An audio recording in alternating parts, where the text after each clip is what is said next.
হ্যাঁ, ওর 3-3.5 জ্বর উঠে যায়, জ্বর উঠলে।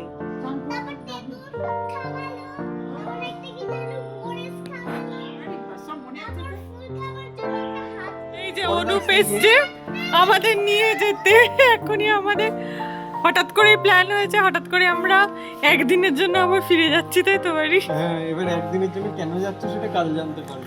আমরা এখন চলেছি স্টেশনের পথে। হ্যাঁ, কিন্তু বিদ্যুৎ চমকাচ্ছে, বিদ্যুৎ আমরা খুব চমকাচ্ছে, তাই আমরা তাড়াতাড়ি করে যাচ্ছি। চিন্তায় আছি আবার ঝড় না ওঠে। হ্যাঁ, কালকে যা ঝড় উঠেছিল আবার শিলাবৃষ্টি হয়েছে। হ্যাঁ, কৃষ্ণনগরে। 9টা নাগাদই তো হয়েছিল। Good morning everyone, welcome to Rai hi, welcome to our new blog. আজকে সকালবেলা কিন্তু বেশ ঠান্ডা ঠান্ডা, কালকে রাত্রেবেলা ভীষণ বৃষ্টি হয়েছে কৃষ্ণনগরে, আর রানাঘাটেও খুব নাকি বৃষ্টি হয়েছে, অনুপমের কাছে শুনলাম। বেশ ঝড় বৃষ্টি, আজকে সকাল থেকে ওয়েদারটা বেশ ঠান্ডা। রাত্রেবেলায় তো মায়েরা ফ্যানই চালায়নি, আমি তো ফ্যানটা চালিয়েছিলাম, আদর খালি বলছিল ঠান্ডা লাগে, গরম লাগছে গরম লাগছে আমার, তার জন্য ওর জন্য আমাকে চালাতে হয়েছিল, কিন্তু সত্যি একটু ঠান্ডা ঠান্ডাই ছিল। আর সকালবেলা থেকে তো বেশ ঠান্ডা হাওয়া লাগছে। চলো শুরু করি আজকের দিনটা, দেখতে থাকো রাই হাই।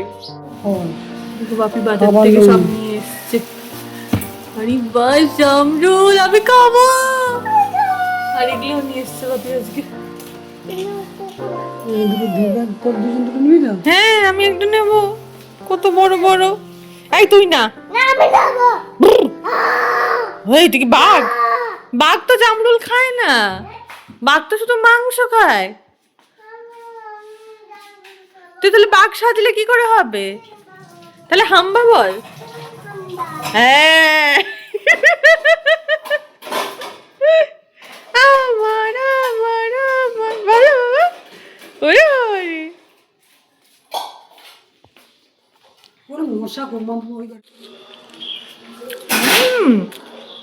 কি টেস্টি।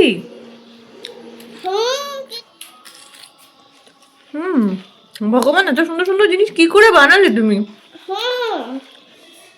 সত্যি সত্যিটা সুন্দর বানানো জিনিস, একটু খেয়ে দেখো। জল খেয়ে মুড়ি খেয়ে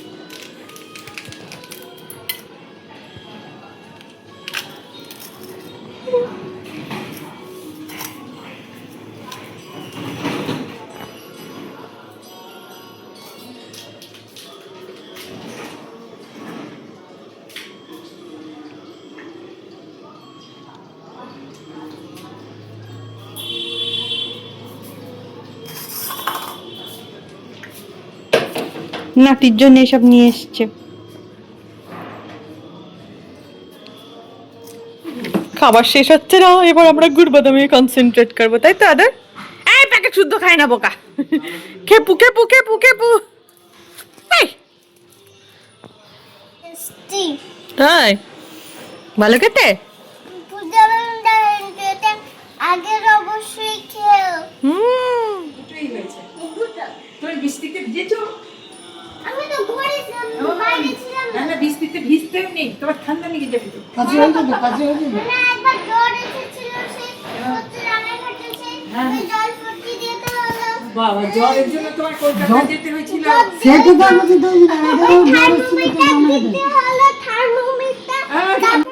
এই হচ্ছে আমাদের সামনের বাড়ি জেঠিমণি। আমি বিয়ের পর থেকে যতবারই এ বাড়িতে এসেছি, বিশেষ করে আদর হওয়ার পর থেকে তো জেঠিমণি দেখা করতে আসবেই। আমি এখানে আসা মানে জেঠিমণি একবারের জন্য হলেও এ বাড়িতে আসবে। ওই যে ফুল দাদু আর কি, একটা পুতুল কিনে এনে দিয়েছিল, সেটা বলছে। সব মনে আছে বলো? ওটা খেলায় জিততে এরম এরম বাজাতে হয়।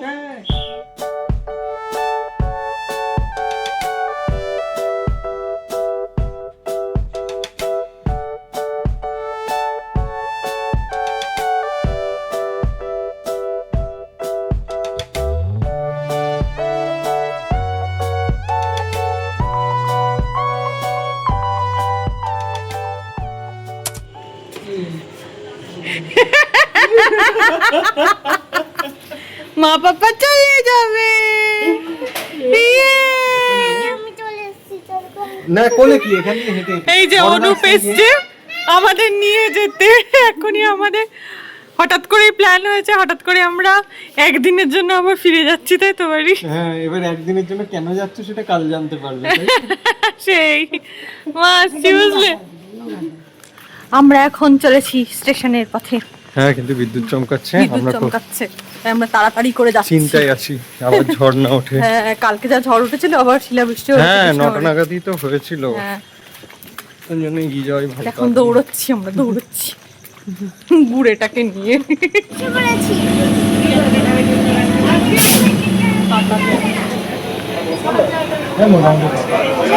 আছে নিচেই তো আছে। এই যে যারা বাড়ির বউদের কথায় কথায় আন্ডার এস্টিমেট করে, বাড়িতে বসে এটা কি করে, কিছুই তো করে না, সত্যি কিছু করি না। কয়েকদিন বাড়িতে ছিলাম না সেটা নিশ্চয়ই জানো, পেছনটা দেখো। এই হচ্ছে কিছু না করার ফল, মানে বাড়িতে কদিন ছিলাম না তার জন্য এই ঘরটার এই অবস্থা।